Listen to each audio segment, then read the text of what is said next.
tell, as seemeth by his flight of the revolt, the new estate. This is the sergeant who, like a good and hardy soldier, fought against my captivity. Hail, brave friend! Say to the king the knowledge of the royal as thou didst leave it. The merciless MacDonald, worthy to be rebel, forwards that the multiplying abilities of nature do swarm upon him. From the western isles of Perns and Gallowglasses is supplied, and fortune with his damned coral smiling showed like a rebel's hoard. But all's too weak. For brave Macbeth, well he deserves that name, disdaining fortune with his brandished steel which smoked with bloody execution. Like Valor's median, carved out his passage till he faced the slave, which ne'er shook hands nor bade farewell to him till he unseamed him from the nave to the chaps and fixed his head upon our battlements. Oh, valiant cousin, worthy gentlemen! Mark, King of Scotland, mark, no sooner justice had with valor armed compelled these skipping kerns to trust their heels, but the Norwegian lord, surveying vantage, with furbished arms and new supplies of men began fresh assault. Dismayed not this our captains, Macbeth and Banquo. Yes, as sparrows, eagles, or the hare of the lion, if I say sooth, I must report they were as cannons overcharged with double cracks, so they doubly redoubled strokes upon the foe. But I am faint. My gashes cry for help. And so well thy words become thee as thy wounds. They smack of honor both. Go get surgeons. Who comes here? The worthy Thane of Ross. God save the king. Whence camest thou, worthy Thane? From Fife, great king, where the Norwegian banners flout the sky in fair equal cold. Norway himself with terrible numbers, assisted by that most disloyal traitor, the Thane of Cawdor, began a dismal conflict, till that Bellona's bride grew laughter confronted him with self-comparison, point against point, rebellious arm against arm, curbing his lavish spirit. And to conclude, the victory fell on us. Oh, great happiness! And now Sweden, Norway's king craves composition. Nor would we deign burial is mentally dispersed at St. Column's Niche, $10,000 to our general use. No more of that Thane of Cawdor shall receive our bosom interest. Go pronounce his present death. With his former title, greet Macbeth. I'll see it done. What he hath lost, noble Macbeth hath won.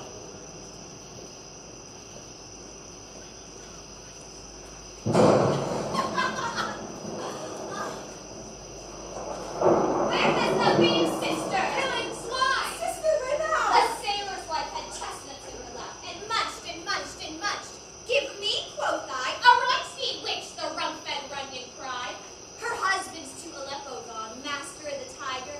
But in a sieve I'll thither sail, and like a rat without a tail, I'll do, and I'll do. I'll give thee a win. Thou art kind. And I another. I myself have all the other. And the very ports they blow, all the quarters that they know, I the shipman's card. I'll drain him dry as hay. Sleep shall neither night nor day hang upon his penthouse lid. He shall live a man forbid. Wearing Senites 9 times 9 shall he dwindle, peak and pine. Though his bark cannot be lost, yet it shall be tempest tossed. Look what I have. Show me, show me. Here I have a pilot's thumb. Rex's homeward he did come. A drum, Macbeth doth come. Though the weird sisters hand in hand, posters of the sea and land, thus do go about, thrice to thine and thrice to mine, and thrice again to make up 9. Peace, the charms wound up. So foul and fair a day I have not seen. How far is it called to force? What are these? So withered and so wild in their attire that look not like the inhabitants of the earth, and yet are on it. Live you? Or are you out that men may question? Speak if you can, what are you? Oh, hail Macbeth, hail to thee, Thane of Glove. Oh, hail Macbeth, hail to thee, Thane of Cawdor. Oh, hail Macbeth, thou shalt be king hereafter. Good sir, why do you start and seem to fear things that do sound so fair? In the name of truth, are ye fantastical, or that indeed which outwardly ye show? My noble partner, you greet with present grace and great prediction of noble having and of royal hope, that he seems wrapped withal. To me you speak not. If you can look into the seeds of time and say which grain will grow and which will not, speak then to me, who neither beg nor fear your favors nor your hates. Hail, hail, hail, lesser than Macbeth and greater, not so happy, yet much happier. Thou shalt get peace, so thou be none. So all hail Macbeth and Banquo and Macbeth, all hail! Stay, you imperfect speakers, tell me more. By Sinel's death I know I'm fain of bonds, but how of Cawdor? The Thane of Cawdor lives, a prosperous gentleman, and to be king stands not within the prospect of belief no more than to be Cawdor. Say from whence you owe this strange intelligence, and why upon this blasted heath you stop our way with such prophetic reading. Speak, I charge you. The earth hath bubbles as the water has, and neither of them whither are they vanished? Into the air, and what seemed corporal melted as breath into the wind. Would they have stayed?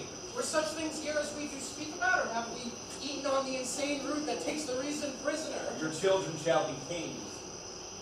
You shall be king! And Thane of Cawdor too, went it not so? To the self-same tune and words. Who's here? The king hath happily received, Macbeth, the news of thy success. And when he reads thy personal adventure in the rebels' fight, his wonders and his praises to him which should be thine or his. Silence to that reviewing o'er the rest of the self-same day. He finds it in the stout Norwayan ranks. Nothing appeared of what thyself didst make.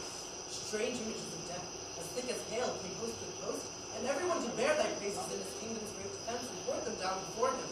They're come to give thee from thy royal master thanks, only to herald thee into a sight not pay thee. And for an earnest of a greater honor, he bade me from him call thee Thane of Cawdor. In which edition, hail, most worthy Thane, for it is thine. What, can the devil speak true? The Thane of Cawdor lives. Why do you dress me in borrowed robes? Who was Thane lives yet, but under heavy judgment bears that life which he deserves to lose. Whether he was combined with those of Norway, or did line the rebel with hidden help advantage, or so with both he labored in his country's wreck, I know not. But treason's capital confessed and proved to have overthrown him.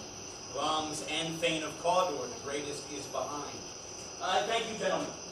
Do you not hope your children shall be kings when those that gave the Thane of Cawdor to me promise no less to them? That trusted home might yet enkindle you onto the crown besides the Thane of Cawdor, but 'tis strange, and oftentimes to win us to our harm, the instruments of darkness will tell us truths, win us with honest trifles, to betray us in deepest consequences. Cousins, a word, I pray. Two truths are told as happy prologues to the swelling act of the imperial theme. I thank you, gentlemen. This supernatural soliciting cannot be ill, cannot be good. If ill, why hath it promised me earnest of success, commencing in a truth, I am the Thane of Cawdor. If good, why do I yield to that suggestion whose horrid image doth fix my hair and my seated heart knock at my ribs against the use of nature? Present fears are less than horrible imaginings. My thought, whose murder yet is but fantastical, shakes so my single state of man that function is smothered in surmise, and nothing is but what is not. Look how our partner's wrapped.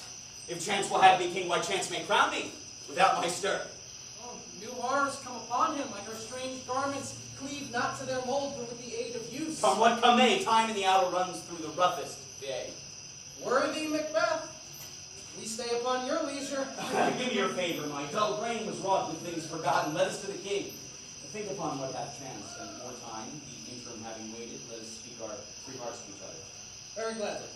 Come, friends. Is execution done on Cawdor, or not those in commission yet returned? My liege, they are not yet come back. But I have spoke with one that saw him die, who did report that very frankly he confessed his treasons, implored your highness's pardon, and set forth a deep repentance. Nothing in his life became him like believing it. There's no art to find a mind's construction in the face. He was a gentleman on whom I built an absolute trust. A worthiest cousin! The sin of my ingratitude even now is heavy on me. Thou art so far before that swiftest spring of recompense is slow to overtake thee. Only I have left to say, more is thy due than more than all is pay. The rest is labor, which is not used for you. Your highness required us to receive our duties, and our duties are to your throne. Welcome hither. I have begun to plant thee, and shall labor to make thee full of growing. Noble Banquo, thou hast no less deserved, nor must be known no less to have done so. Let me enfold thee and hold thee to my heart. There, if I grow, the harvest is your own. My plenteous joys wanted in fullness seek to hide themselves in drops of sorrow. Sons, kinsmen, thanes, and you whose places are the nearest, know that we will establish our estate upon our eldest Malcolm, who we named thereafter the Prince of Cumberland, which honor must not unaccompanied invest him only, but signs of nobleness like stars shall shine upon all deservers, from hence to Inverness, and bind us further to. I'll be myself the harbinger, and make joyful the hearing of my wife in your approach. So humbly take my leave. Am I worthy, Commodore? The Prince of Cumberland, that is the step on which I must fall down, or else o'erleap, for in my way it lies. Stars, hide your fires, let not light see my black and deep desires. True worthy Banquo, he is full so valiant, and in his commendations I am fed. It is a banquet to me. That's after him.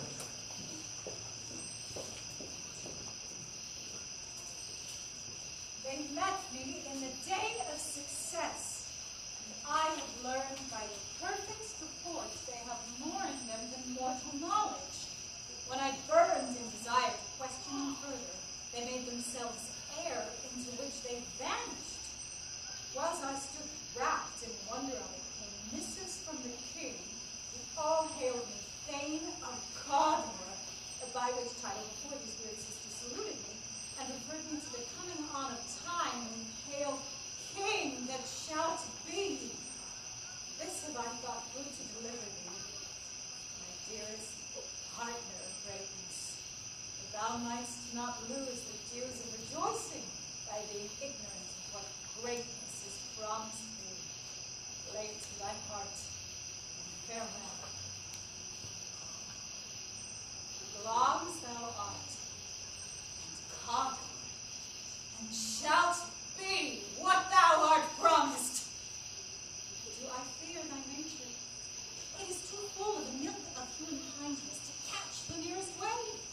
Thou wouldst be great, art not without ambition, but that the illness should attend it. What thou wouldst highly, that wouldst thou holily. Wouldst not play false, and yet would strongly win. Thou'st have great gloms, that which cries, thus thou must do if thou have it, and that which rather thou must fear to do than wishes to be undone. I wait hither, that I may pour my spirits in thy ear and chastise all the valor of my tongue. Oh, then we take the golden round, which fate and metaphysical aid doth seem to have thee crowned with all. What is your tidings? The king comes here tonight. Thou art mad to say it. Is not thy master with you? Your words so without informed of preparation. So please you, it is true. Our Thane is coming.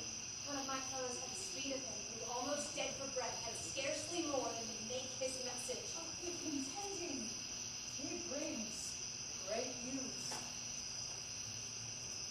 The raven himself is horse that croaks with fateful influences under my bowments.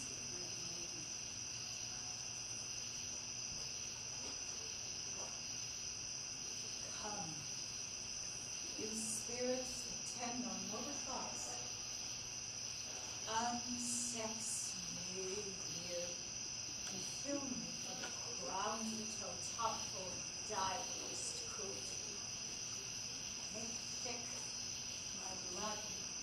Stop up the access and passage through walls. No impunctious visitings of nature shape my frail purpose, nor keep peace between the effect and hate. To my woman's breasts, take my milk for gall, you murderers, wherever in your sightless substances you wait on nature's mist. Come, thick night, haul thee in the dumbest smoke of hell, that my keen eyes see not the wounded face, nor heaven peep through the blanket of the dark to cry, hold, hold! Great bombs.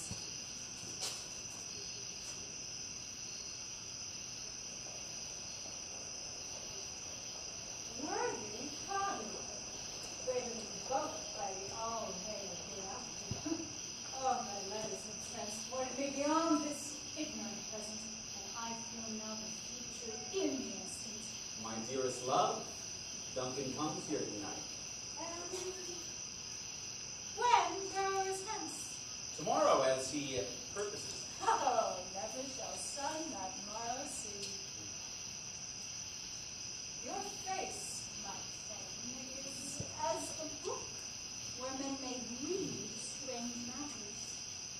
To beguile the time, look like the time. You're welcome in your eye, your hand, your tongue. Look like an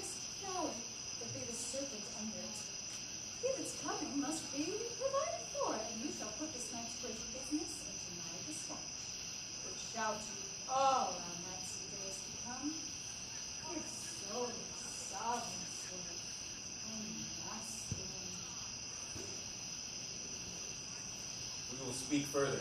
Only look up clear. The faults you favor Edward is too clear. All the rest. Submit. Ah, this castle hath a pleasant seat. The air nimbly and sweetly recommends itself unto our gentle senses. See our honored hostess. The love that follows us sometimes is our trouble, which still we thank as love. Oh, all our service and every point twice done and then done double. We're poor and single business to contend against those honors due from robbery from that roads our house. We have the mayor Carlo. We coursed him at the heels and had a purpose to be his purveyor. But he rides well, and his great love, sharp as his spur, hath holpen to his home before us. Fair and noble hostess, we are your guests tonight. Oh, your servants ever have hairs themselves and theirs in conch to make their bodies at your highness pleasure still to return your own. Give me your hand. Conduct me fine host. We love him highly, and shall continue our graces towards him. By your leave, hostess.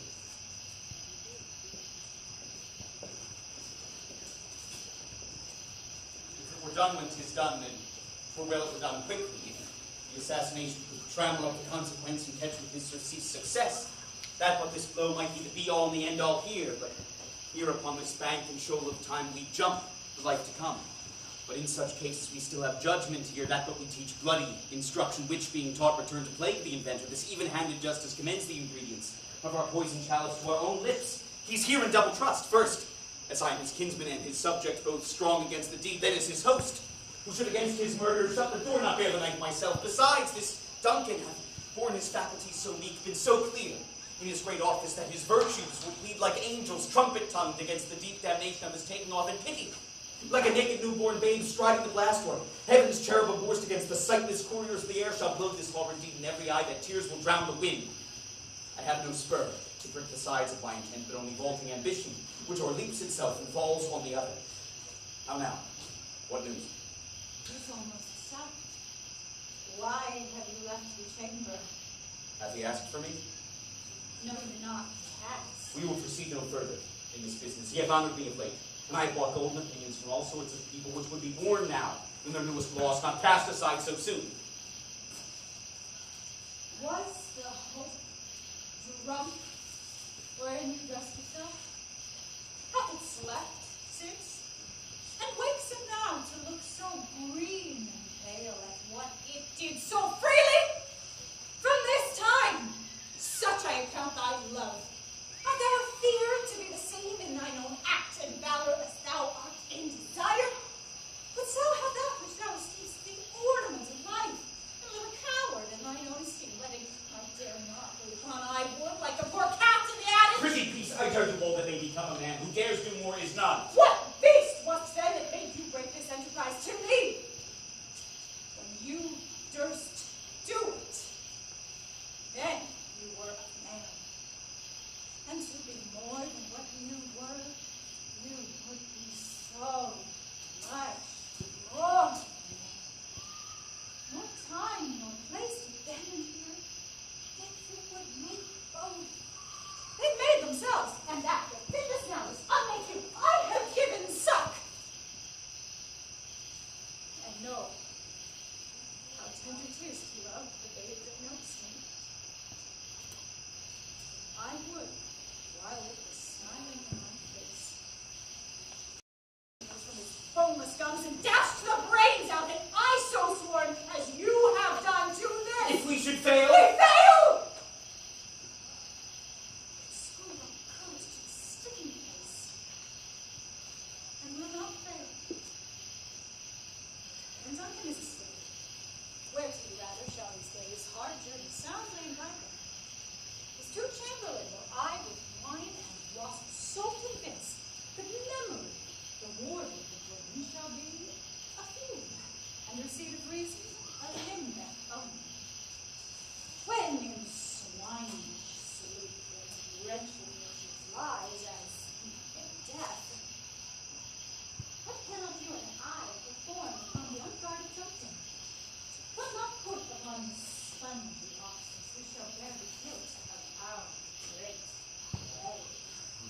forth men, children only, for thy undaunted metal should impose nothing but males. Will it not be received, when we have marked with blood those sleepy two of his own chamber, and used their very daggers that they have done? Who dares receive another? As we shall make our griefs and roar upon his death. I am settled, and bend up each corporal agent to this terrible feast to be away, and mock the time with fairer show. False face must hide, but false heart does know.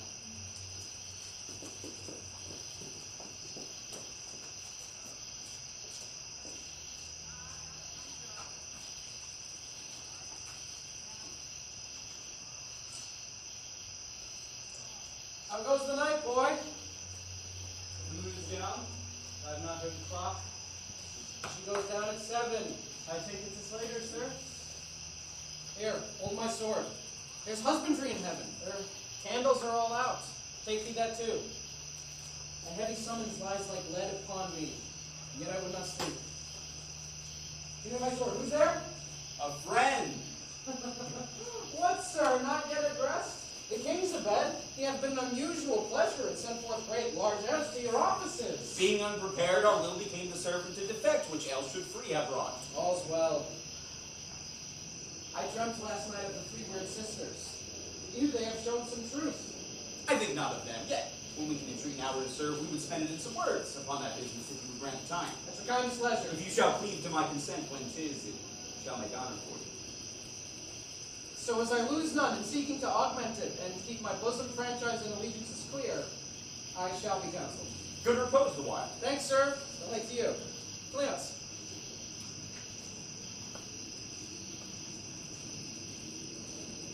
Go bid thy mistress with my drink is ready to strike upon the bell. Get thee to bed. Is this a dagger which I see before me? The handle towards my hand? Come, let me clutch thee. I have thee not, yet I see thee still, art thou not? Fatal vision is sensible to feeling as to sight. Or art thou a dagger of the mind, a false creation proceeding from the heat oppressive brain? I see thee yet in form as palpable as this which now I draw. Thou marshalst me the way that I was going, and such an instrument I was to use. Mine eyes are linked to fools of the other senses, or else worth all the rest. I see thee still, and all my blade and dudgery gouts of blood, which was not so before. There's no such thing. It is the bloody business which informs thus to mine eyes. Now o'er one half the world nature seems dead. Witchcraft celebrates pale Hecate's offerings, and withered murder alarms by his sentinel the wolf, who howls his watch and with his stealthy pace with darkened rapture strides and towards the design like a ghost. Thou sure and firm said earth may not my steps, which way they move, for here their very stones shall prate of thy whereabouts, and take the present hour from the time which now suits with it. Whiles I fret, he lives. Words to the heat of deeds, too cold breath gives. I go, and it is done. The bell invites me. Hear it not, Duncan, for it is knell that summons me to heaven or to hell.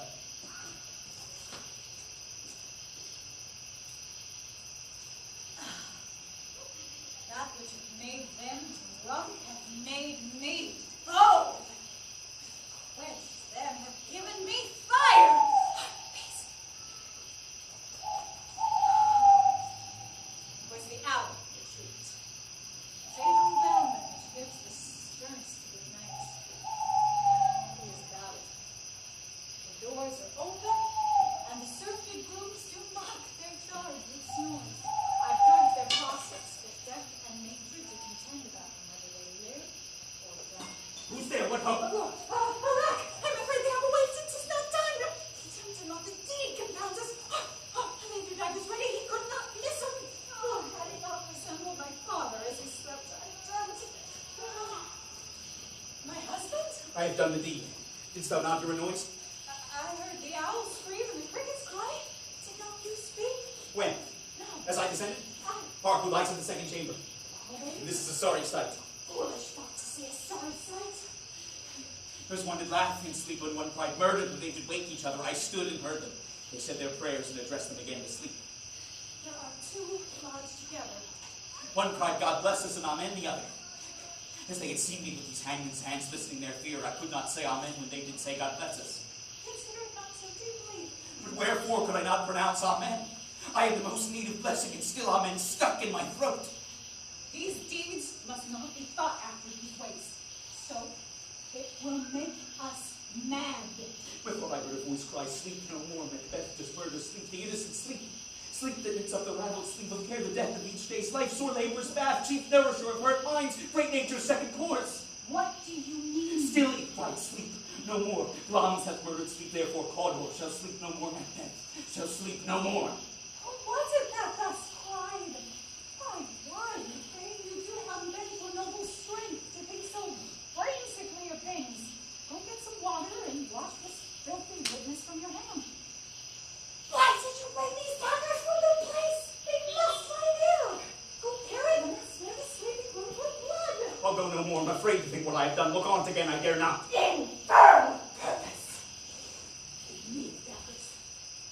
Sleeping again of those pictures. This eyed child appears a painted devil.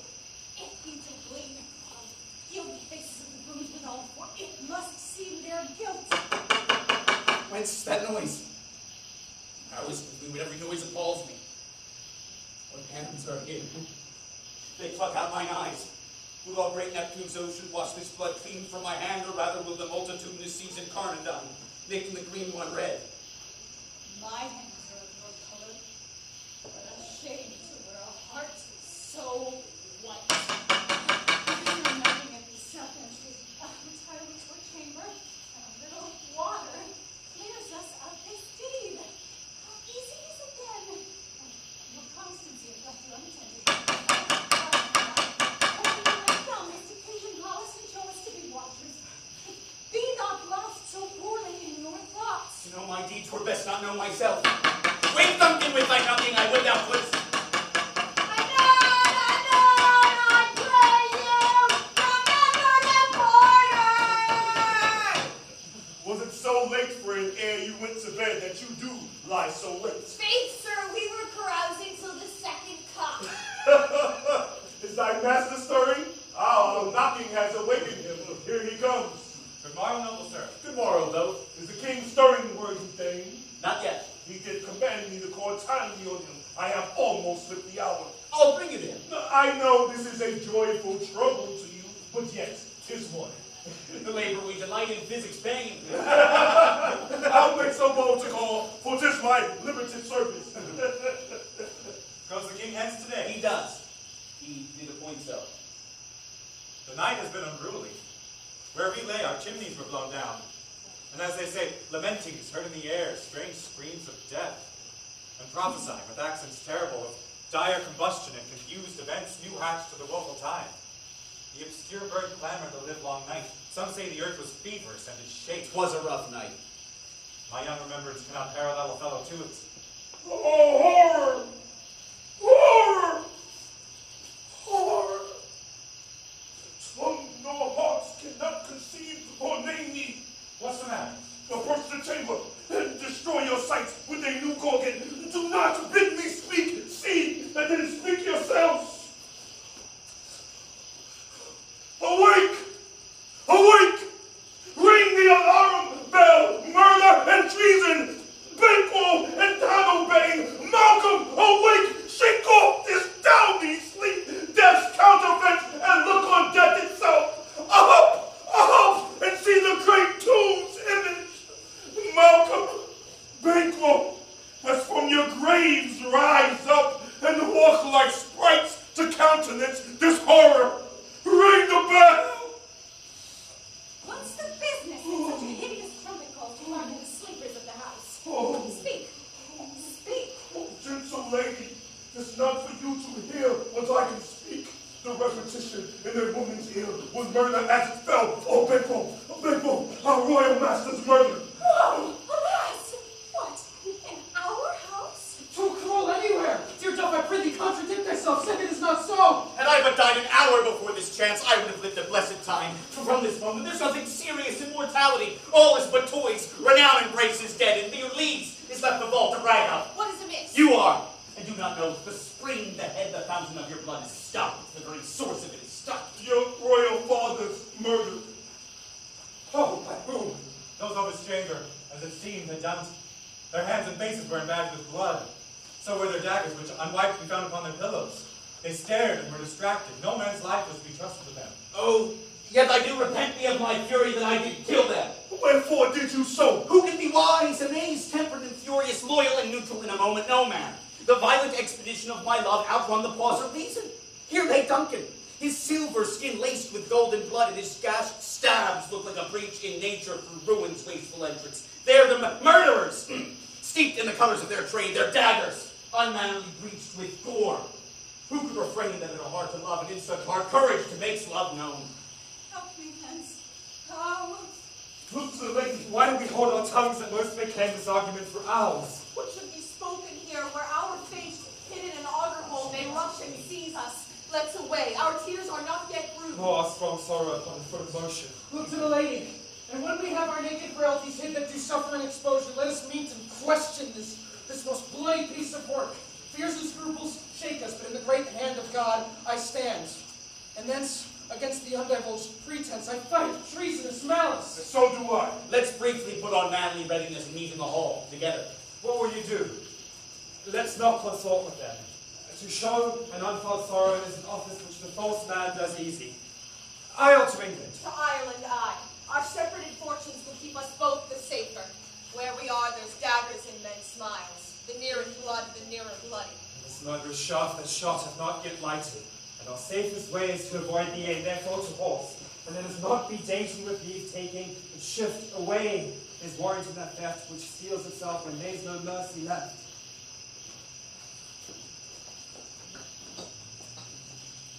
Threescore and 10 I can remember well, where in the volume of which time I have seen hours dreadful and things strange. But this sore night has trifled for the knowing. Good father, thou seest the heavens as troubled with man's act, threatening his fate by the clock 'tis day, yet dark night strangles the traveling lamp. 'Tis unnatural, even like the deed that's done. On Tuesday last, a falcon, towering in her pride of place, was by a mousing owl hawked at and killed. And Duncan's horses, a thing most strange and certain, beauteous and swift, the minions of their race turned wild in nature, broke their stalls, flung out, contending against obedience, as they would make war with mankind. 'Tis said they eat each other. They did so to the amazement of mine eyes that looked upon. Here comes the good actor. How goes the world, sir, now? Why, see you not? Is known who did this morning blood to bleed? Those that Macbeth had slain. Alas, the day. What good could they pretend? They were suborned. While coming down the lane, the king's 2 heirs are stolen away and fled, which puts upon them suspicion of the deed. Against nature still. Thriftless ambition that will drive up thine own life's means. Then 'tis most like the sovereignty will fall upon Macbeth. He is already named, and gone to school to be invested. Where's Duncan's body? Carried to Comkill, the sacred storehouses of his predecessors and guardian of their bones. Will you to school? No, cousin, I to fight. Well, I will fit. And you see things well done there. Adieu. At least our old road fits easier than our new. Farewell, father. The gods' medicines go with you, and with those who would make good of bad and friends of foes.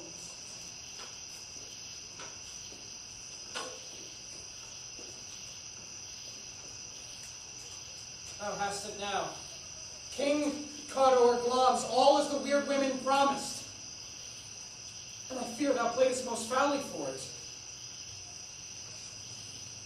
And yet it was said, should not stand on thy posterity, but that myself would be the root and father of many kings. If there come truth from them, as upon thee, Macbeth, their speeches shine. Why, when the verities of thee made good, may they not be my oracles as well, and set me up in hope? But hush, no more. Here's our chief guest.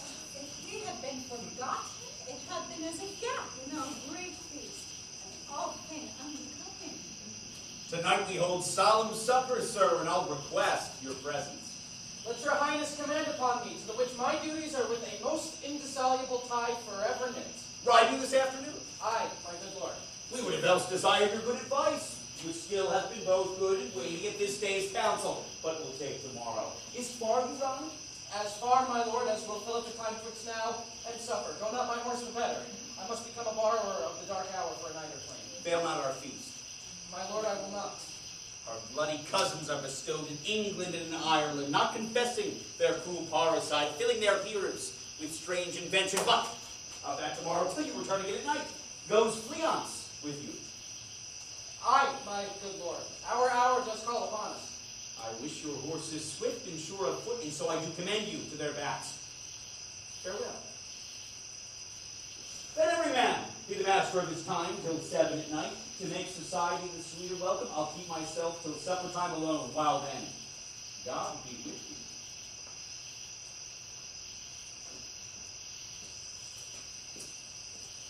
Shira, a word with you.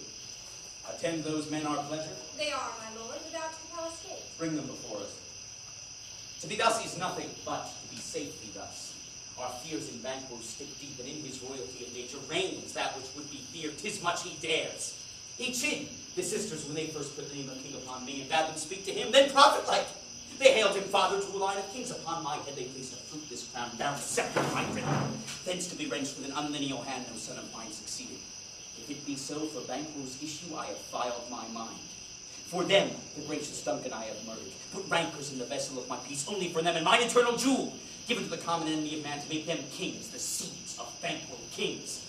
Rather than so come fate into the list, and champion meets the utterance. Who's there? Stand by the door. Stay there till we call. Was it not yesterday we spoke together? It was, so please your highness. Well, now, have you considered of my speeches? Know that it was he, in times past, which helped you so under fortune which you had thought had been our innocent self. This I made good to you in our last conference. You made it known to us. I did so and went further. It is now our appointed second meeting. Do you find your patience so predominant that you can let this go? Are you so gospel to pray for this good man and for his issue, whose heavy hand hath bowed you to the grave and beggared yours forever? We are men, my liege. Aye, in the catalogue you go for man. Now, if you have station in the file, not in the worst rank of manhood, saint, and I'll place in your bosom this business whose execution takes your enemy off. I am one, my lord, whom the vile blows and buffets of the world have so incensed that I am reckless what I do to spite the world. And I another, so weary with disaster, tugged with fortune, that I would set my life on any chance to mend it or be rid of it. Both of you know Banquo was your enemy. True, my lord. So is he mine, and in such bloody distance that every minute of his being thrusts against my nearest of life. Though I could, with barefaced power, speak him from my sight and bid my will avouch it, yet I must not. For there are certain friends that are both his and mine, whose love I may not drop, but wail his fall, that I myself struck down. Thence it is that I to your assistance do make love, masking the business from the common eye, for sundry and weighty reasons. We shall, my lord, perform what you command us. Though our lives be Your spirits shine through you. Within this hour at most, I will advise you where to plant yourselves, acquaint you with the perfect spy of the time. Moment on, for it must be done tonight, and something away from the palace. Always thought that I required clearness. And with him, to leave no rubs nor botches in the work, Fleance, his son, whose absence is no less material to me than is his father's, and must embrace the fate of that dark hour. Resolve yourselves apart. I'll come to you anon. We are resolved, my lord. It is concluded. Banquo, for thy soul's flight, if it find heaven, find it out tonight. Is Banquo gone from court? Aye, madam, but returns again tonight. Say to the king, I would send to listen for a few words. Madam, I will. Not had. All is spent where our desire is got without content. 'Tis safer to be that which we destroy than by destruction dwell in doubtful joy. Oh no, my lord! Where do you keep alone? Sorry as fancies or companions may be, using those thoughts which should indeed have died with them they think on. Things without a remedy should be without a God. What's done is done. We have scorched the snake, not killed it. She'll close and be herself, whilst our poor malice remains in danger of her former tooth. That the frame of things destroyed, both the world suffer, ere we do eat our meal in peace and sleep in the affliction of these horrid dreams that shake us nightly. Better be with the dead, whom we to gain our peace have sent to peace, than on the torture of the mind to lie in restless ecstasy. Duncan is in his grave. After life's fitful fever, he sleeps well. Treason has done his worst, nor steel, nor poison, malice domestic, foreign levy, nothing can touch him further. Come on, gentle my lord, sleep o'er your rugged looks. So Try among your guests tonight. So shall I love, and so I pray be you. Let your remembrance apply to Banquo. Present him eminence both with eye and tongue. Unsafe the while that we lave our honors in these flattering streams and make our faces vizards to our hearts, disguising what they are. You must leave this. Full of scorpions is my mind, dear wife. Thou knowst that Banquo in his Fleance lives. But inland nature's copy's not eternal. There's comfort yet. They are assailable to now be jockeyed. Ere the bat hath flown his cloistered flight, ere the black Hecate summons, the shard-born beetle with his drowsy hums hath rung night's yawning peal, there shall be done a deed of dreadful note. What's to be done? Be innocent of that knowledge, dearest Chuck, till thou applaud the deed.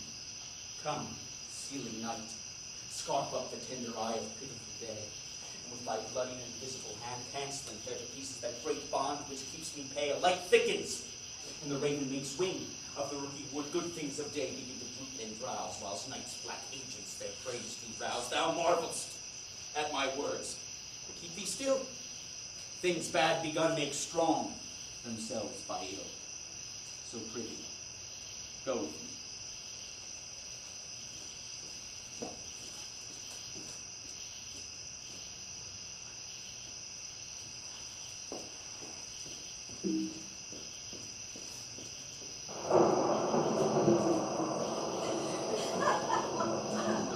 But who did bid thee join with us? Macbeth, he needs not our mistrust, since he delivers our offices and what we have to do to the direction just. Then stand with us. The west yet glimmers with some streaks of day.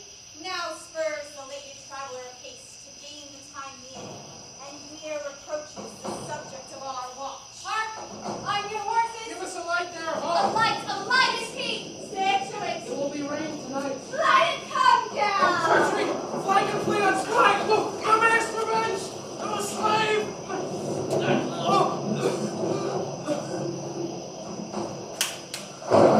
You didn't strike out the light! What's not the way? There's but one down, the sun is fled! We've lost best half of our affair! Well, let's away, and say how much 'tis done.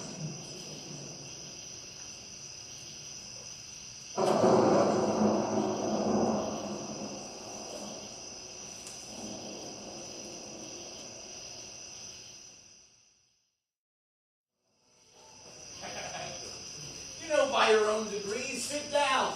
At first and last, a hearty welcome. Thanks to your majesty. Ourself will mingle with society and play the humble host. Our hostess keeps her state, but in best time we will require her welcome. Announce it for me, sir. To all our friends from my heart's states, they are welcome.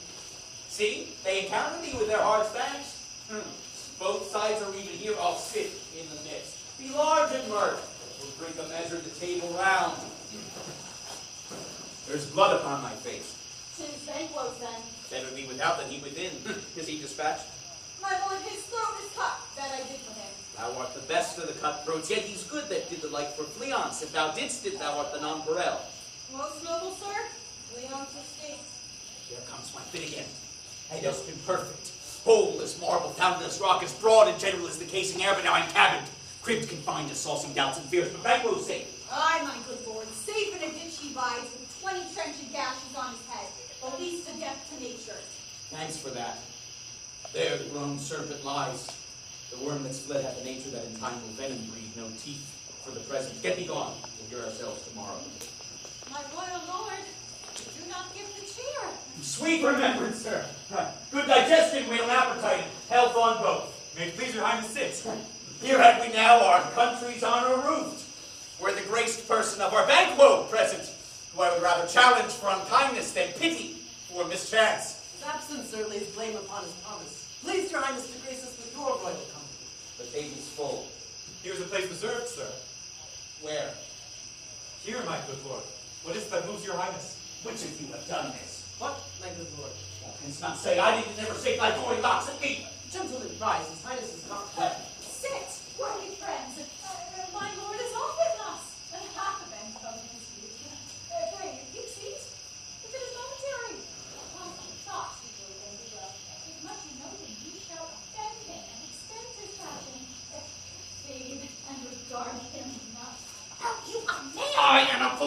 dares look on that which might appall the devil? Oh, stop! This is the very painting of your fear. This is the air-drawn dagger which you said led you to Duncan. Ugh! These flaws and stripes, imposters to true fear, would well become a woman's story in a winter's fire, upright fire branded. Shame itself! Why do you make such faces? When all's done, you look but on a stool. Behold! See there, look!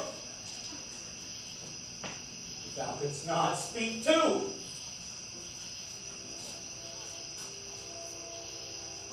a minute. As I stand here, I see him. Ay, for shame! The time has been the man may die, and there an end when the brains were out. But now they rise with 20 mortal murders in their crowns and push us from our stools. This is more strange than such a murder. But my worthy lord, your noble friends do lack you. I do forget! Do not muse at me, my most worthy friends. I have a strange infirmity, which is nothing to those that know me. Come, love and happiness to all up. Here, I'll sit down. Give me some wine, fill it full. I drink to the general joy of the whole table, and to our dear friend Banquo, whom we miss. Would that he were here. To all in him we drink, and all to all. Our duties and the pledge. Ah! I'm born to quit my son. Let the earth hide thee. Thy bones are marrowless, thy blood is cold. Thou hast no speculation in those eyes that I'm so clear with. Think of this, good dear, said by having accustomed to no other. Only it spoils the pleasure of the time. Approach thou like a rugged Russian bear, the armed rhinoceros, the hurricane tiger, take any form but that, and my firm nerves shall never tremble. Ah! Ah! Hence, horrible shadow, under mockery, hence! Why, so being gone, I am man again. Pray you sit still. You have displaced the mirth, broke the good meeting with most admired disorder. Can such things be and overtake us like a summer's cloud without our special wonder? You make me strange, even to the disposition that I owe when you behold such sights and keep the natural ruby of your cheeks when mine is blanched with fear. What sights, my lord? I pray you speak not, he grows worse and worse. Question enrages him. And once the night stands not upon the order for going, but go at once. Good night. Better help attend his majesty. A kind good night to all. It will have blood, they say. Blood will have blood. What is the night? Almost at odds with morning, which is which? How sayest thou that Macbeth denies his person at our great bidding? Did you send to him, sir? I hear it, by the way, but I will say. There's not a one of them but in his house to keep a servant feed. I will tomorrow in the Times, I will to the weird sisters. More shall they tell me, for I am bent to know by the worst means the worst. For mine own good, all causes shall give way, for I am steeped in blood. So far that should I wait no more returning was tedious as to go war. And strange things in head I must have hand, which must be acted ere they can stand. You lack the season of abominations. Sleep. Come. Go to sleep. My strange self-abuse is the initiate fear that wants hard use. We're yet but young, indeed.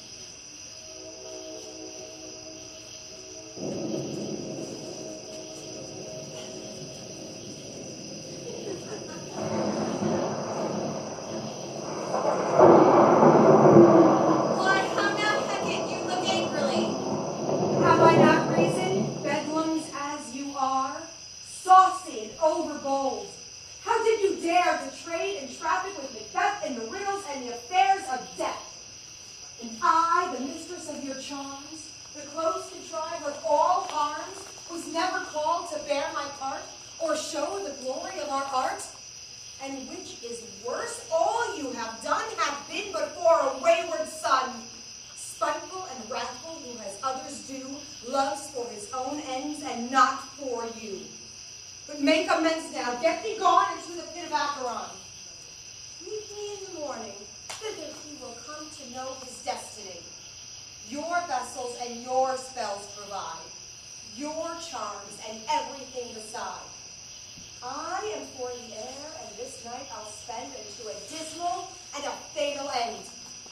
Great business must be wrought ere noon. Upon the corner of the moon there hangs a vaporous drop profound. I'll catch it ere it come to the ground, and thus distilled by magic sleights, shall raise such artificial sprites, that by the strength of their illusion they shall draw him on to his confusion. He shall spurn fate, scorn death, and bear the hopes of wisdom, grace, and fear. And you know security is mortal's chiefest enemy. Hark, I am called. My little spirit seed sits on a foggy cloud and stays for me. Come, let's make haste. She'll soon be back again.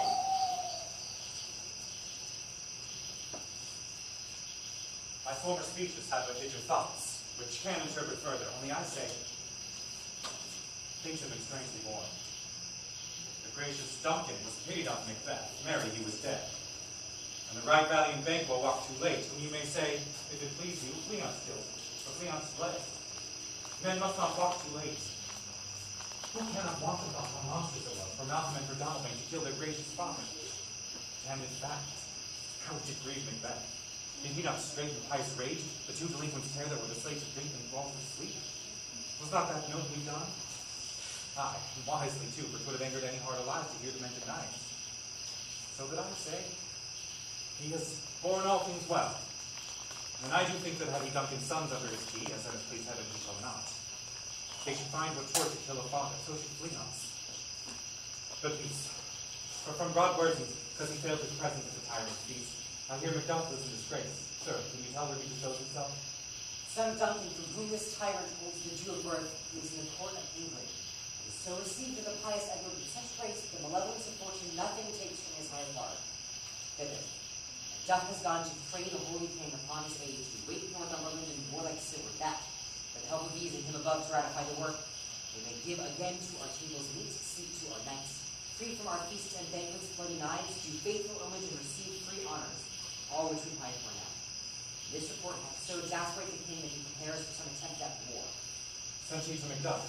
He did, and with an absolute sir, not I. The cloudy messenger hums and turns me as that, as who should say, you'll rue the day that clogs me with his answer. And that well might advise him to a caution to hold what distance his wisdom can provide.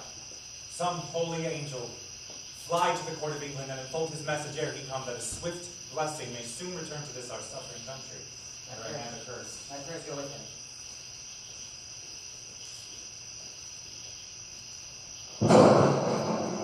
Thrice the brinded cat hath mewed. Thrice and once the hedge pig whined. Hark here, thrice, 'tis time, 'tis time. Round about the cauldron go, in the poison entrails grow. Toad that under cold stone, days and nights has 31. Sweltered bed unsleeping got, boil thou first in the charmed pot. Double, double, toil and trouble, fire burn and cauldron bubble. Fillet of fenny snake in the cauldron boil and bake. Eye of newt and toe of frog, wool of bat and tongue of dog, adder's fork and blind worm's sting, lizard's leg and owlet's wing for a charm of powerful trouble. Like a hell broth boil and bubble. Double, double, toil and trouble, fire burn and cauldron bubble. Scale of dragon, tooth of wolf, witch's mummy, maw and gulf of the rampant salt sea shark, roots of hemlock digged in the dark, liver of blaspheming Jew, gall of goats and slips of ewe, simmered in the moon's eclipse, nose of Turk and Tartar's lips, finger of birth strangled babe, ditch delivered by a drab. Make the gruel thick and slab, add thereto a tiger's chaudron for the ingredients of our cauldron. Double, double, toil and trouble, fire burn and cauldron bubble. Cool it with a baboon's blood, then the charm is firm and good. Oh, well done. I commend your pains, and everyone shall share in the games. And now about the cauldron sing, like elves and fairies in a ring, enchanting all that you put in. By the pricking of my thumbs, something wicked this way comes. Open, locks, whoever knocks. How now, you secret black and midnight hags, what is't you do? A deed without a name. I conjure you that by which you profess, however you come to know it. Answer me to what I ask you. Speed demand. Will answer. Say if thou hadst rather hear it from our mouths or from our master. Call him, let me see him. Pour in sow's blood that hath eaten Hernon Pharaoh. Grease that sweating from the murderer's gibbets. Throw into the flames. Come high or low, thyself and office deftly show. Tell me, thou unknown power. He knows thy thoughts, hear his speech, but say thou not. Macbeth, Macbeth, Macbeth. Beware, Macduff, beware the thane of fight. Dismiss thee enough. Whichever thou art, for like a cause and thanks. That was hard for my fear, right? But one word more. He will not be commanded. Here's another more potent than the first. Macbeth, Macbeth, Macbeth. In like 3 years I hear thee. Be bloody, bold, and resolute. Laugh to scorn the power of man, for none of woman born shall harm Macbeth. Then live, Macduff. What need I fear of thee? But I will make assurance double sure, and take upon the fate thou shalt not live, that I may tell pale-hearted fear it lies, and sleep in spite of thunder. What's this that rises like the issue of a king, and upon his baby brow the round top of sovereignty? Listen, but speak not to it. Be lion, meadow, proud, and take no care. Who shakes, who frets, or where whence fly bizarre. Macbeth shall never vanquish me, till great burn of wood to high Titan hail shall come against him. That will never be! Who can impress the forest? Bid the tree unfix his earthbound root, yet my heart throbs to know one thing. Tell me, if thou art to tell so much, will Banquo's issue ever reign in this kingdom? Seek to know no more. I will be satisfied. Deny me this and an eternal curse fall on you. Let me know. Show his eyes and grieve his heart. Come like shadows, so depart. Thou too art like the spirit of Banquo down. Thy crown does sear mine eyeballs, and thou other gold-bound brows like the first. Now I see 'tis true, for the blood-boltered Banquo smiles at them and points at him for his. What? Is this so? Aye, sir, all this is so. But why stands Macbeth thus amazingly?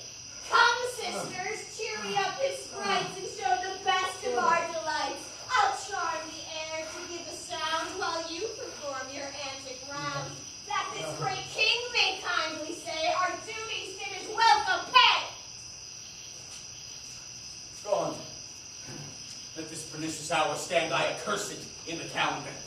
Come in without there. What's your grace's will? Sold you the weird sisters? No, my lord. Did they not bite? No, indeed, my lord. Infected be the air whereon I ride, and damned be there that trust them. I thought I heard the outcome of a horse. Who was it came by? 'Tis 2 or 3, my lord, that bring you word. Macduff is fled to England. Fled to England. Aye, my good lord. Time thou anticipatest my dread exploits. The fighting purpose and errors overtook him as the deed go with it. For from this moment the very first things of my heart will be the first things of my hand. To crown my thoughts with deeds, be it thought and done. The castle of Macduff I will surprise, seize upon fight, put to the edge of the sword his wife, his babes, and all unfortunate souls that follow in his line.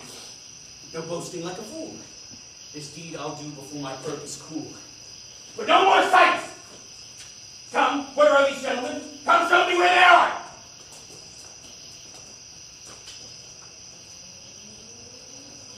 What had he done to make him fly the land? You must have patience, madam. He had none. His flight was madness. What our actions do not, our fears do make us traitors. You know not whether it was his wisdom or his fear. Wisdom! To leave his wife, to leave his babes, his mansion, and his titles in a place from whence himself does fly. He loves us not. He wants the natural touch. For the poor wren, the most diminutive of birds, will fight her young ones in her nest against the owl. All is the fear, and nothing is the love. As little as the wisdom, where the flight so runs against all reason. My dearest cousin, you must school yourself. But for your husband, he is noble, wise, judicious, and best knows the fits of the season. I dare not speak much further. Cruel are the times when we are traitors and do not know ourselves. When we hold rumor from what we hear, yet know not what we fear, but float upon a wild and violent sea, each way and move. I take my leave shall not be long, but I'll be here again. Things at the worst will cease, or else climb upward to what they were before. My pretty cousin, blessing you. fatherless. I am so much a fool should I stay longer. It would be my disgrace and your discomfort. I take my leave at once.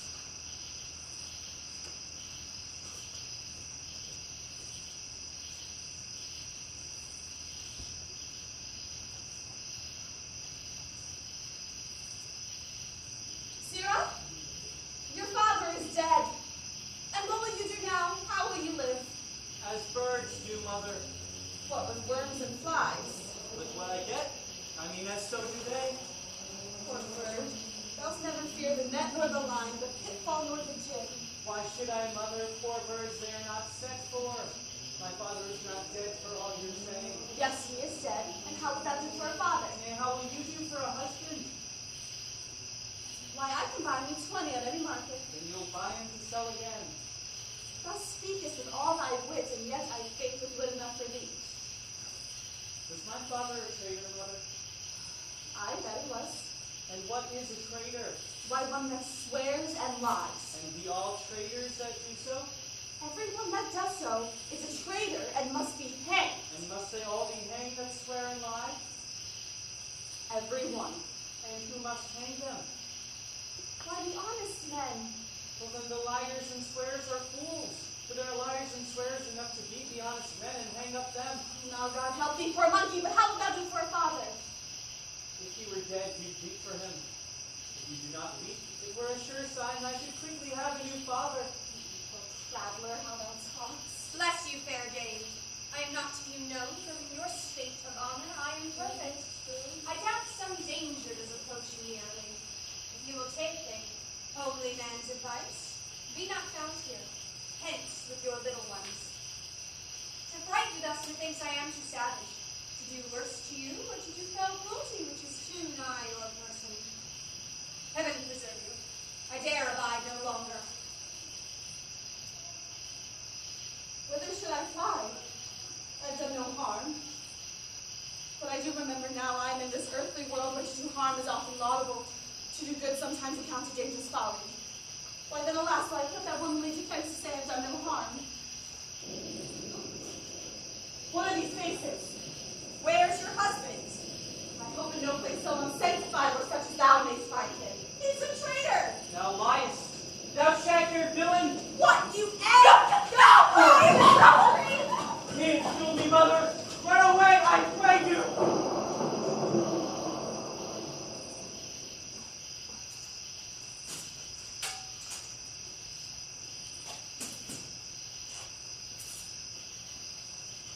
Let us seek out some desolate shade, and there weep our sad bosoms empty.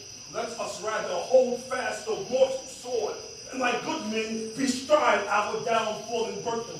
Each new morn, new widows howl, new orphans cry, new sorrows strike heaven on the face, that it resounds, as if it felt with Scotland, and yelled out like syllable Dover.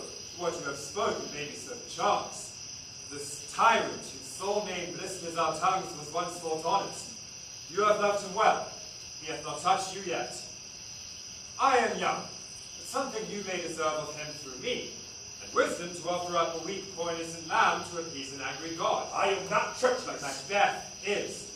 A good and virtuous nation may recoil in an imperial charge.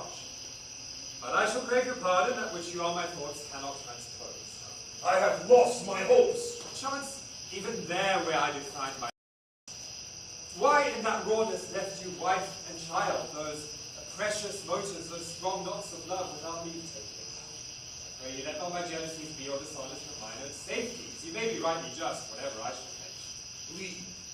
Bleed, poor country. Great tyranny, lay down thy basest shore, for goodness did not check thee. Where die thy wrongs? The title is afeard. Fare thee well, Lord. I will not be the villain that thou thinkest for the whole space in the tyrant's grasp and the rich east to boot. Be not offended.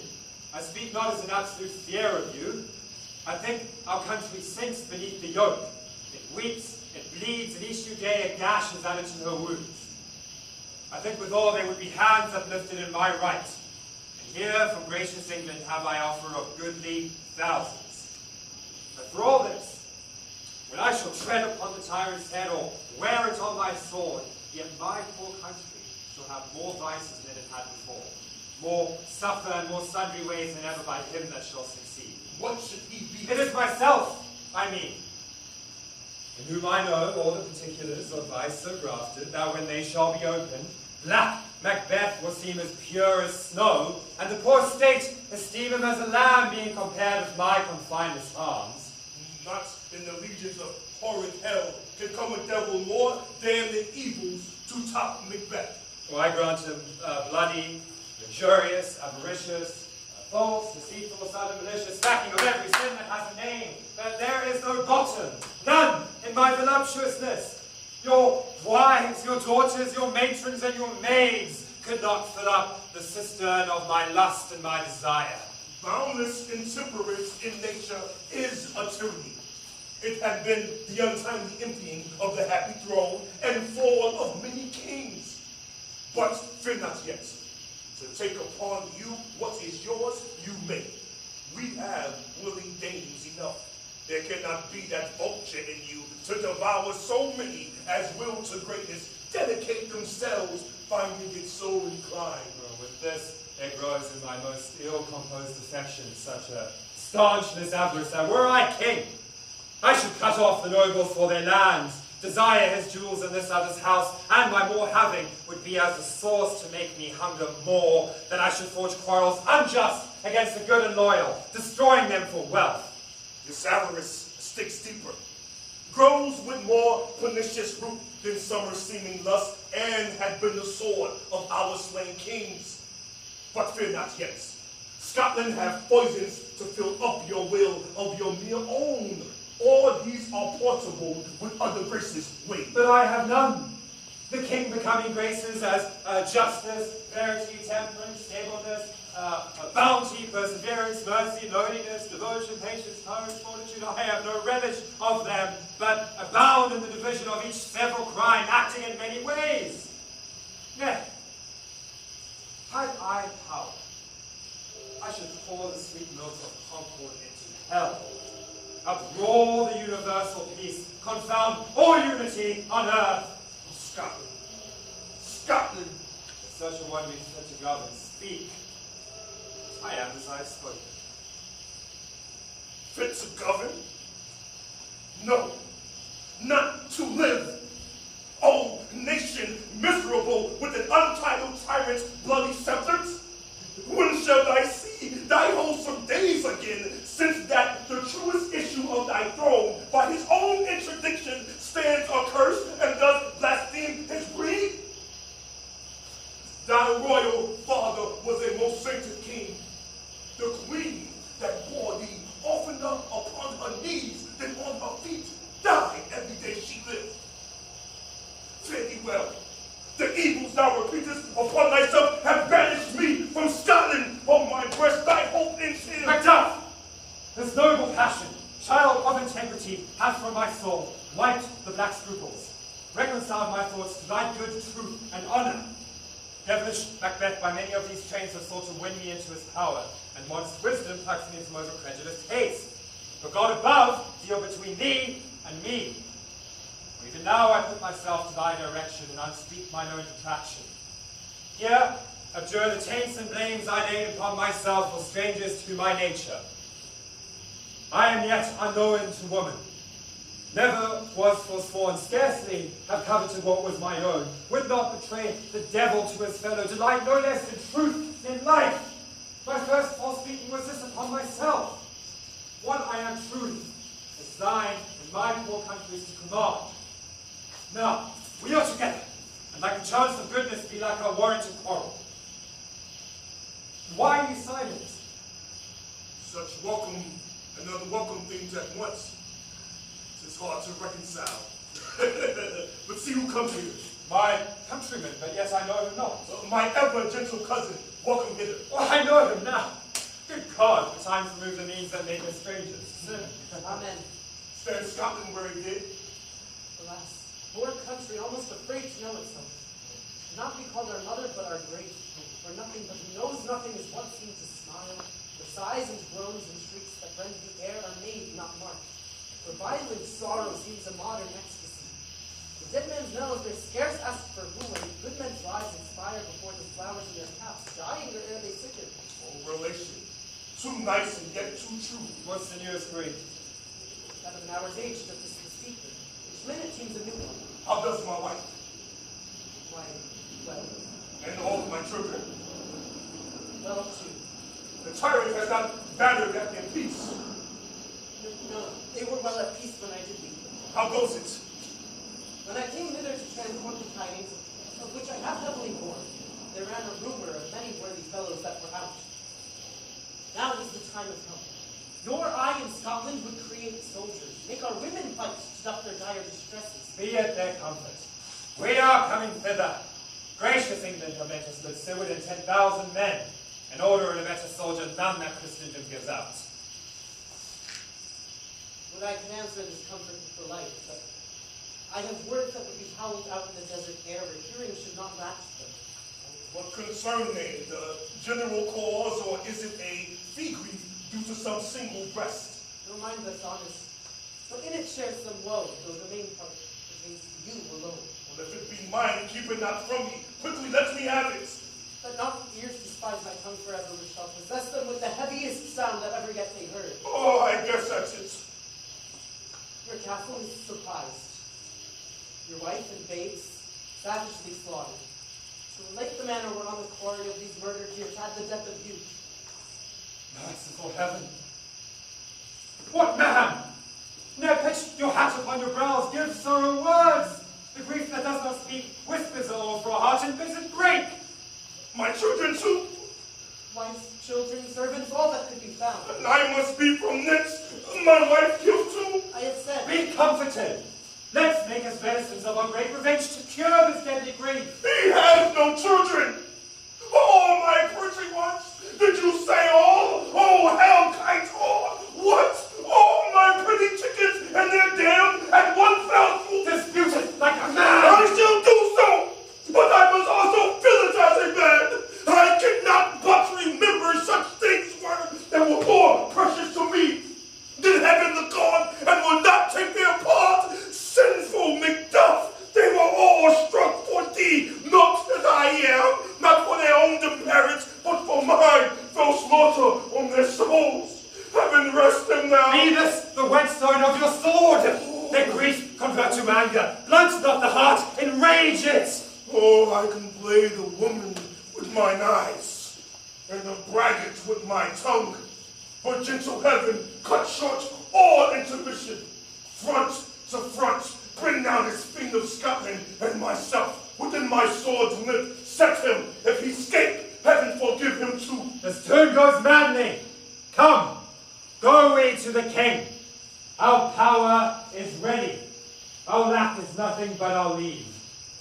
Macbeth is ripe for shaking, and the powers about put on their instruments. Receive what cheer you may. The night is long that never finds a day.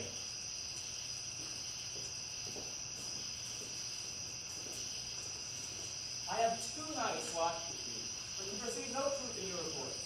When was it she last walked? Since His Majesty last went into the field, I've seen her rise from the bed, throw her nightgown upon her, unlock her closet, take forth paper, fold it, write upon it, read it, afterwards seal it, and again return to bed, yet all this while in a most fast sleep. A great perturbation in nature to receive at once the benefit of sleep and do the effects of watching.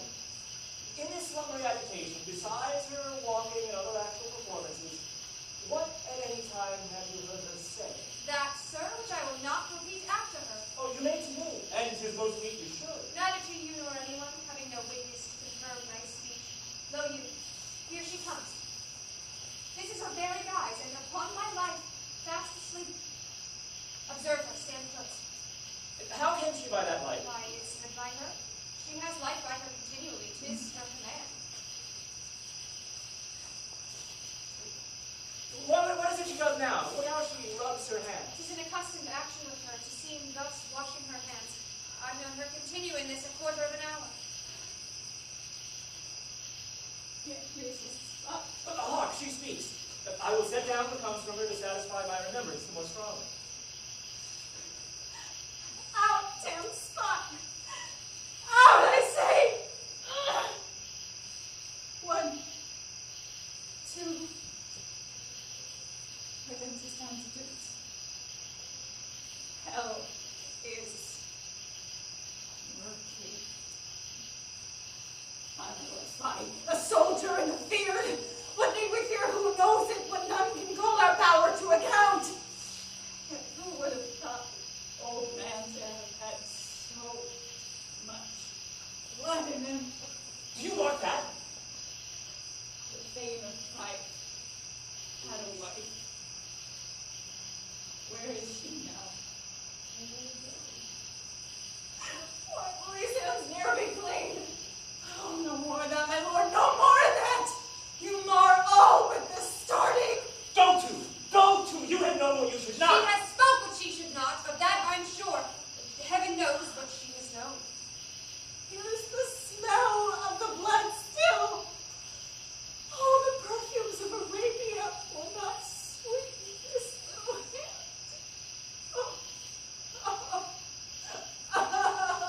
This disease is beyond my practice. Yet I have known those which have walked in their sleep who have died holily in their beds. Wash your hands. Put on your nightgown. Look not so pale.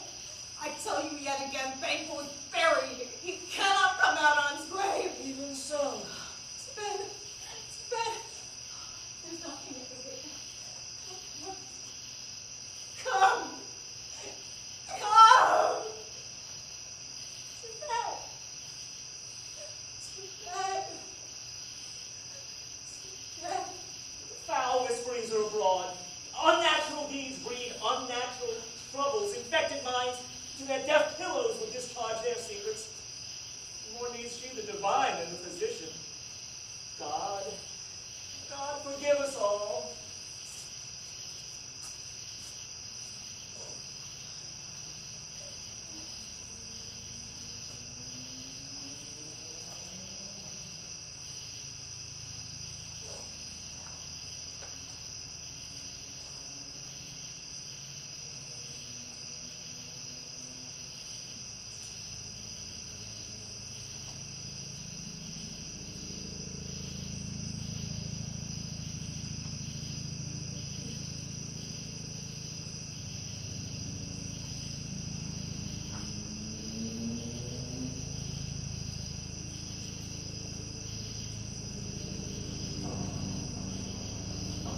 The English power is near, led on by Malcolm, his uncle Seward, and the Duke Macduff.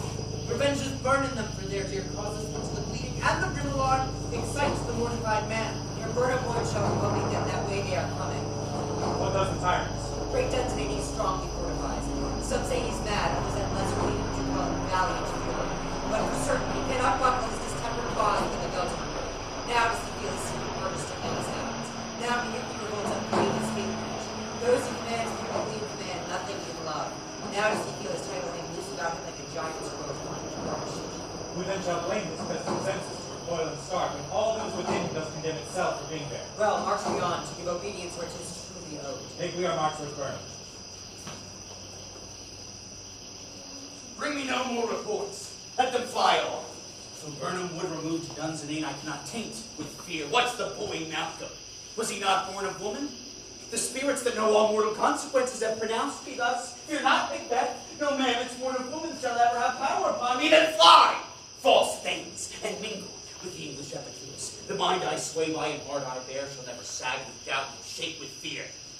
The devil damn thee black, thou cream-faced loon. Where dost thou that goose look? There is 10,000 Geese, villain? soldiers, sir. Go prick thy face and overret thy fear, thou little withered boy. Death of thy soul. What soldiers, Patch? Those linen cheeks are counselors to fear. What soldiers? Wave face. The English force so please you. Go take thy face hence. Satan! I am sick at heart when I behold Satan, I said. This push will cheer me ever or deceit me now. I have lived long enough. My way of life has fallen into the sea or the yellow leaf. And that which should accompany old age is love, obedience, honor, troops of friends I must not look to have, but in their stead curses, not loud but deep, mouth on her breath. This poor heart would fain deny or dare not see it. What's your gracious pleasure? What news more? All is confirmed, my lord, which was reported. I will fight till from my bones my flesh be hacked. Give me mine armor. 'Tis not needed yet. I'll put it on. Send out more horses, scur the country round. Give me mine armor. Doctor, How does your patient? Not so sick, my lord, as she is troubled with thick-coming fancies that keep her from her rest. Cure her of that. Couldst thou not minister to a mind disease? Pluck from thy memory a root in sorrow, raise out the written troubles of the brain, twist with some sweet oblivious antidote. Purge the stuffed bosom of that perilous stuff which weighs upon the heart. Therein the patient must minister to himself. Fruit visit to the doors. Oh, none of it. Come, give me mine armor. Doctor, some sort of dispatch. Doctor, the things fly from me. Hold off, I say. If thou couldst, cleanse the water of my land. Purge it to a sound and pristine health, I would applaud thee to the very end, and applaud again. What rhubarb, senna, or herb and drug would scour these English hens? Hearest thou of them? My good lord, your royal preparation makes us hear something. Bring it after me. I'll not be afraid of death in vain till Burnham Wood comes to Dunsinane. Right from Dunsinane away and clear. Prophet again should hardly draw me here. Cousins, I hope the days are near at hand and chambers will be safe. We doubted nothing. What is this before us? For the burning. Let every soldier hew him down the bow and bear it before him. Thereby shall we shadow the numbers of our hosts and make discovery ere and report of us. It shall be done. We learn no other, but the confident tyrant keeps still in Dunsinane and will endure our sitting down before it. So this is main hope. Where there is advantage to be given, both more and less are given in the revolt. And none serve with him but constrained things whose hearts are absent too. Let our just censor attend the true events as we put on industrious soldiership. The time approaches that with due decision will make us know what we shall say we have and what we owe. Thoughts speculative, their unsure hopes relate, but certain issue strokes must arbitrate, towards which advance the war. Hang out our banners on the outward wall, the cry is still they come. There let them lie till the famine and the age we leap them up.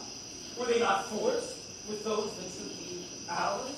We might have met them dareful, beard to beard and feet from backward home. Ah! What was that noise? It is the cry of women, my good lord. I've almost forgotten the taste of fears. The time has been. I hear such a shriek in my heart were cool.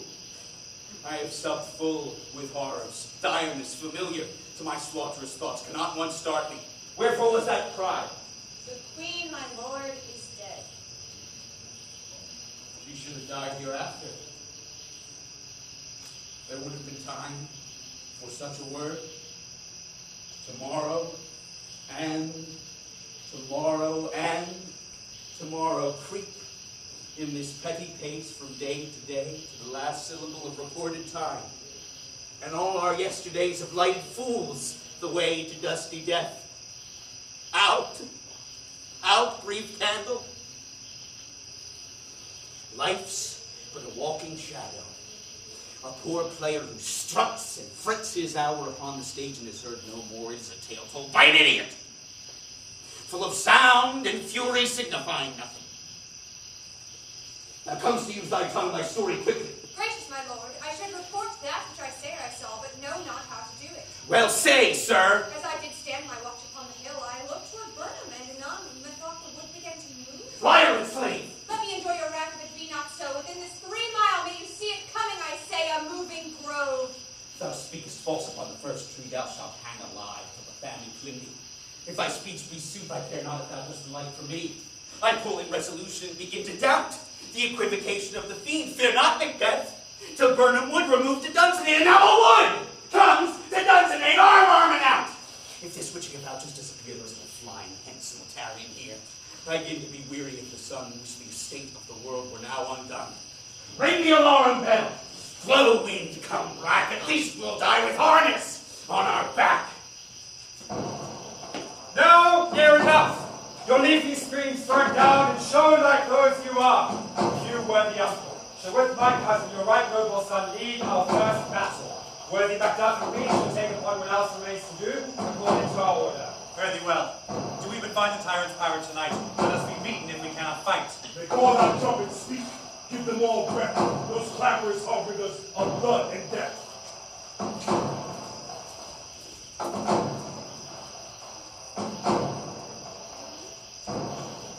They have tied me to a stake. I cannot fly but bear like I must fight the course. What's he that's not born a woman, such a one I am to fear or none. Tyrant, show thy face. Thou beest slain by no stroke of mine. My wife and children's ghosts shall hunt me still. I cannot strike at whose arms are higher to bear their stains. Either thou, Macbeth, or else my sword, with an unbattered edge, I sheathe again, undeeded. Let me find the fortune, and more I beg not. Why should I play the Roman fool and fall on mine own sword? Whilst I see lives, their gashes do better upon them. Turn, hellhound, turn! Of all men else I have avoided thee, but get thee back. My soul is too much charged with the blood of thine already. I have no words. My voice is my sword. Thou bloodiest villain, in turns can give thee out.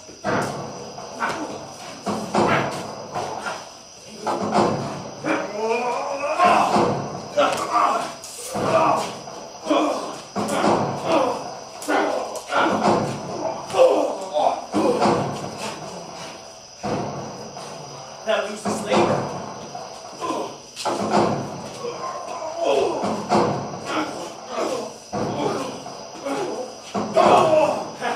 As easy makes thou me entrench there with thy keen sword and press, as make me bleed.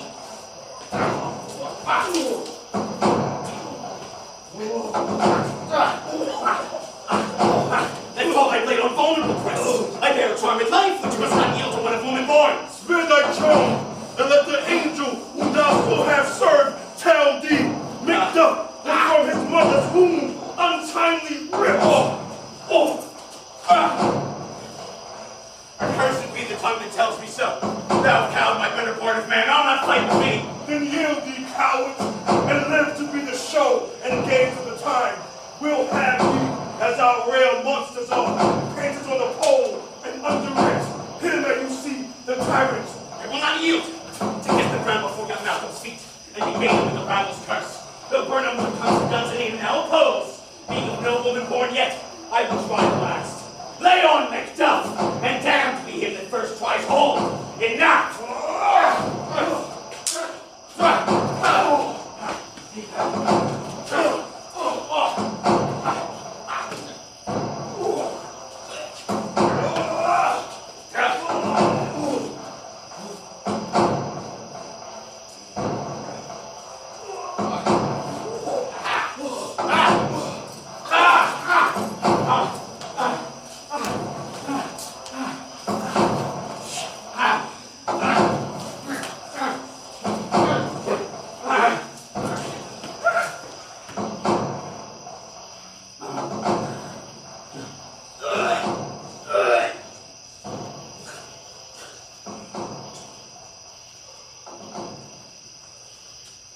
friends we miss were safe arrived. So must go off, but by these I see so great a day as this is chiefly bought. Hail, King, for so thou art. Behold, where stands the usurper's cursed head. The time is free. I see thee compassed with thy kingdom's pearl, that speak their salutations in their minds, whose voices I desire aloud with mine. Hail, King of Scotland! Hail, King of Scotland!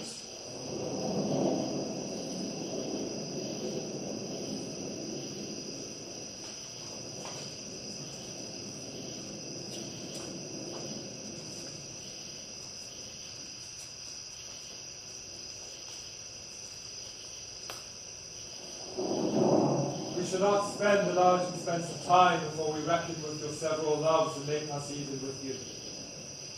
My thanes and kinsmen, henceforth be earls, the first that ever Scotland in such an honour named, with more to do which would be newly planted with the time, as calling home our exiled friends abroad, that fled the snares of watchful tyranny, producing forth the cruel ministers of this dead butcher and his fiend-like queen, who as 'tis thought, by self and violent hands took off her life.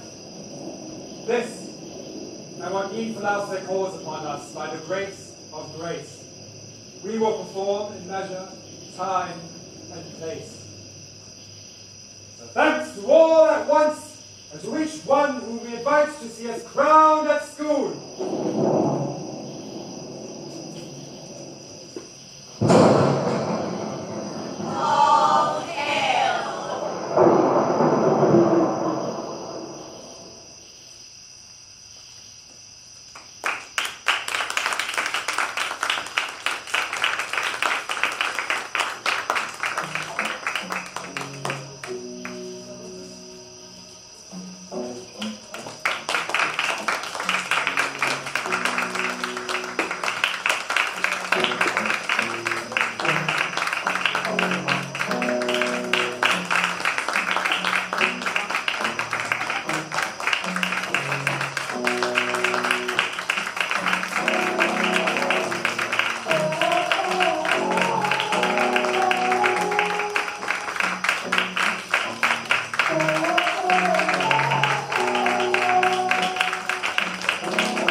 Thank you.